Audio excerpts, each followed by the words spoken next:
RNN news मराठीमध्ये आपले स्वागत आहे. बघा RNN न्यूज मराठी, रहा अपडेट, आवाज सर्वसामान्य माणसाचा. RNN न्यूज मराठी, हाक आपली साथ आमची. RNN news Marathi.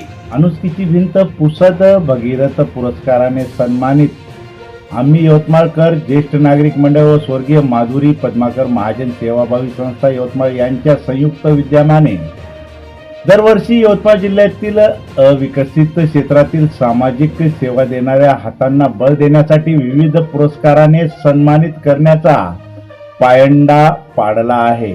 त्याचाच एक भाग म्हणून पुसद येथील माणुसकीची भिंतचे संस्थापक गजानन जाधव व त्यांची टीम दररोज ग्रामीण उपजिल्हा रुग्णालयात सकाळ संध्याकाळ गरजू लोकांना अन्नदान, फळवाटप व शहरातील नैसर्गिक आपत्तीत स्थळ पोहोचलेल्या आपदाग्रस्तांना मदतीचा हात पुढे करणारी, भाऊबीज, रक्षाबंधनासारख्या सणात अनाथ व गोरगरीब स्त्री पुरुषांना कपडे लत्ते आहेर करून मिष्टान्न भोजनाची व्यवस्था माणुसकीची भिंत करीत आलेली आहे.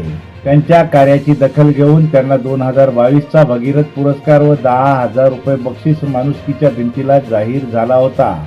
पण 2022 भगीरथ पुरस्काराचा कार्यक्रम लॉकडाऊन असल्यामुळे तो पुरस्कार यावर्षी 16 मार्च 2026 रोजी माणुसकीची भिंत सदस्यांना देण्यात आला.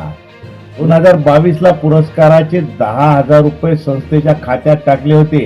भेटलेल्या पुरस्काराच्या पैशाने 2022 मध्ये पुसद परिसरातील हजारो गरजवंतांना लॉकडाऊन मध्ये किराण्याची खूप आवश्यकता होती. ती पाहता संस्थेने त्या पैशाच्या किटा वाटप केल्या होत्या.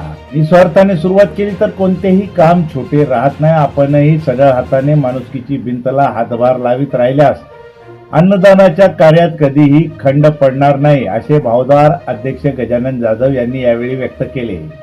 RNN news Marathi, Pusad.